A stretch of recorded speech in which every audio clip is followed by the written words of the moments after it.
Hi everybody, welcome to class 16 of the BMP online training. Our topic today is integrating embodiment, psychological work, and spirituality. So I don't have a definition for spirituality. I've written a book about it. I've been teaching spirituality for, many decades, if you include Buddhism. But Embodied Spirituality, the book came out 3 years ago, and I've been teaching embodied spirituality since, and I still don't have a definition for spirituality. And the reason is that any particular definition on the continuum alienates somebody. But I think it's easier to talk about what's important in integrating the body, spirituality, and psychological work. So I've used Thomas Hora's quote in all 3 of my books. And the quote is, "All problems are psychological and all solutions are spiritual." All solutions are spiritual. So what does that mean? It essentially means that we create problems by trying to be a person, our ego structure. The dilemmas in our ego and character structure create problems for us all. And the solutions have to do with what in Buddhism we call deconstructing the ego, slowly working toward unwinding all of the details in our ego structure that aren't working for us. And from the Buddhist point of view, any ego is a problem. Now, if we try to get rid of it too quickly, then that becomes very problematic. So it's great to have an ego if you are trying to pay bills or raise children or any of the practical realities of life. So I'm not advocating egolessness as an immediate strategy here. But if we start to look at how my confusion about myself is an inherent part of all of my problems. So let's do an example. Let's talk about a relationship. Let's talk about a couple in which the one partner feels hurt and underloved by the other partner.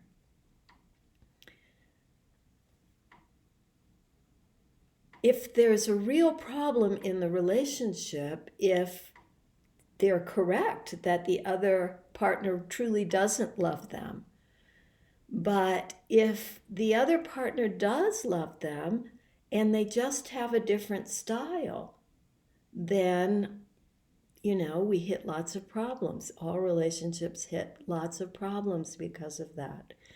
So as we begin to be able to open up to the fact that our style is based on our psychological history, our ego structure, feelings we have in our body that we're not willing to work through on our own. And the desire to have our partners mirror us perfectly is all based on an egocentric, young desire to be fulfilled by the partner and to not face our own deficiencies and inadequacies. On a body level, if I can feel what happens in my body when I feel hurt or unloved or my needs aren't being met in a relationship, and I can work through all the fears, all the anger, and come back to an open heart. which is clearly a huge part of spirituality in my mind. And that's why my third book is Heart Open, Body Awake. How do I come back to an open heart and deal with another person in an open-hearted manner, even when I'm threatened, even when I'm hurt, even when there's some kind of conflict between us? So, as you know, at this point in your work, it takes a lot of embodiment practice to do that. And it takes, I think, it becomes very helpful if we start to realize that our embodiment practice and our spiritual practices are a continuum.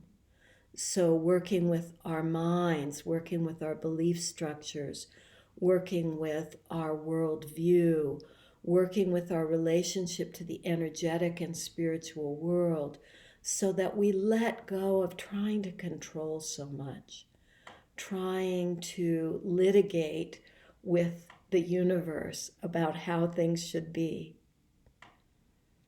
Yeah, just take a breath and feel that in your body and see if you can open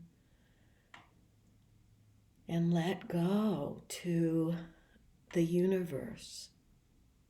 If you believe that everything is totally random in this universe, that's actually an impossible belief, because science has shown us the incredible intricacy of what it takes to have life on this planet. It's a very intricate web of receiving the sunlight, not too much, not too little, filtered by our electromagnetic field, and that we've grown up in this particular relationship to the sun. Over time, we've also developed an atmosphere that's livable for us. And we've then evolved in that atmosphere after we left the ocean. So first we had to evolve within the ocean and breathing from the ocean, respiring, receiving from the ocean purely. Then we had to take all those processes onto land. So there's some kind of larger intelligence happening here. If we don't want to call it God, can we call it natural science? Can we call it the laws of nature? And then there's the question of whether or not God and the laws of nature are two separate things, or are they highly overlapping things? If we don't like to surrender to either God or nature, then there's the existential question of opening to what is. So, this is the realm of existentialism. I have to open to the reality of my life, my world, my country, my planet, my species, my friends, my family. All of those realities are not perfect. And my ego structure wants to fight that. And to me, it's spiritual practice that helps us, first of all, get present enough to even recognize reality in the moment. Be here, be now, see what's really happening and not what I'm projecting. And this area of projection is a huge area where psychological work and spiritual work overlap. Parsing that out, getting here, is a huge part of embodiment, all psychological work, cognitive behavioral therapy, spiritual practices, getting here and now, enough to see what's real and then open to that.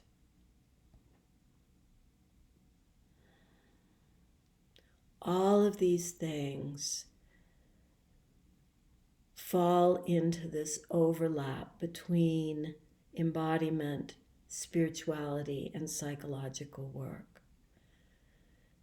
And then beyond that, there's the fact that our psychological and coaching worlds and yoga practitioner worlds, wellness worlds, they're all converging on the importance of mindfulness, being present in the here and now. Everybody's teaching breathing techniques right now.